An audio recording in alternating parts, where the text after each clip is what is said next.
Hello friends, আবারও চলে এলাম মটন রেসিপি নিয়ে। আমি এখানে 1 কিলো মটন নিয়ে নিয়েছি, সেটাকে প্রেশার কুকারে দিয়ে দিয়েছি।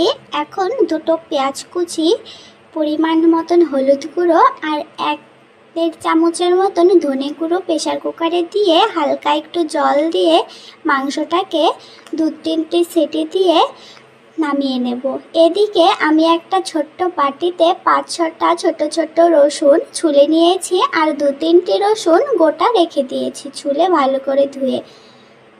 দুটো টমেটো কেটে নিয়েছি আর 5টি পেঁয়াজ ভালো করে কুচি করে কেটে নিয়েছি। এখন পেঁয়াজ রসুন টমেটো সব কিছু পেস্ট করে নিচ্ছি। পেস্ট করে একটা প্লেটে তুলে নিয়েছি।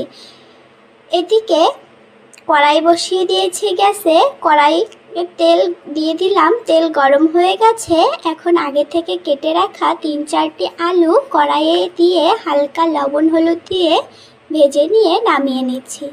ভেজে নেওয়া হয়ে গেছে, নামিয়ে নিচ্ছি। এই কড়াইয়ে আবারও পরিমাণ মতন মাংসের জন্য তেল দিয়ে দিচ্ছি। ফোড়নে দিয়ে দিচ্ছি 2টো তেজপাতা, সামান্য একটু সাদা জিরে আর দিয়ে দিলাম দারচিনি, এলাচ, লবঙ্গ থেতো করে দিয়ে ফোড়ন দিয়ে এখন পেস্ট করে রাখা রসুন টমেটো পেঁয়াজ দিয়ে ভালো করে নেড়ে নিয়ে এখানে দিয়ে দিচ্ছি একটা কেটে রাখা টমেটো, 2 চামচ লঙ্কা বাটা, 2 চামচ আদা বাটা, 2 চামচ ধনে গুঁড়ো, 2 চামচের মতন লাল লঙ্কার পাউডার আর দিয়ে দিচ্ছি পরিমাণ মতন হলুদ গুঁড়ো দিয়ে ভালো করে মশলাটাকে কষিয়ে নিচ্ছি। 5 মিনিটের মতন কষিয়ে নেওয়া হয়ে গেছে। এখন সেদ্ধ করে রাখা মটনটাকে দিয়ে মশলার সঙ্গে ভালো করে মিশিয়ে নিচ্ছি আর দিয়ে দিচ্ছি এখানে 2-3টে গোটা রসুন।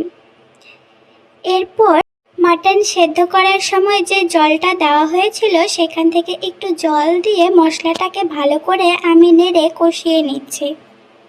এখন দিয়ে দিচ্ছি আগে থেকে ভেজে রাখা আলুগুলো দিয়ে ভালো করে মিশিয়ে নিচ্ছি। 5-6 মিনিটের মতন ভালো করে মাংসটাকে কষিয়ে নেওয়া হয়ে গেছে।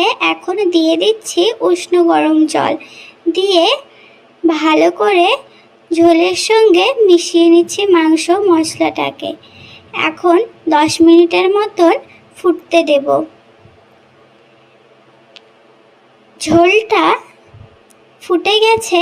এখন দিয়ে দিচ্ছি পরিমাণ মতন লবণ আর দিয়ে দিচ্ছি আগে থেকে ভেজে রাখা 2 চামচ জিরে গুঁড়ো দিয়ে খুন্তি দিয়ে একটু নেড়ে নিয়ে আলুগুলো আমার সেদ্ধ হয়ে গেছে, মাংসও সেদ্ধ হয়ে গেছে। এখন দিয়ে দিচ্ছি 2 চামচ গরম মশলার গুঁড়ো দিয়ে ভালো করে নেড়ে মিশিয়ে নিচ্ছি। তৈরি মটন রেসিপি। আপনাদের এই রেসিপিটি কেমন লাগলো? খুব সহজেই তৈরি করে ফেলতে পারুন এই মটন রেসিপিটি যদি আপনাদের ভালো লেগে থাকে তো অবশ্যই কমেন্টে জানাবেন। আর ভিডিওটি সম্পূর্ণ দেখার জন্য আপনাদের অনেক অনেক ধন্যবাদ।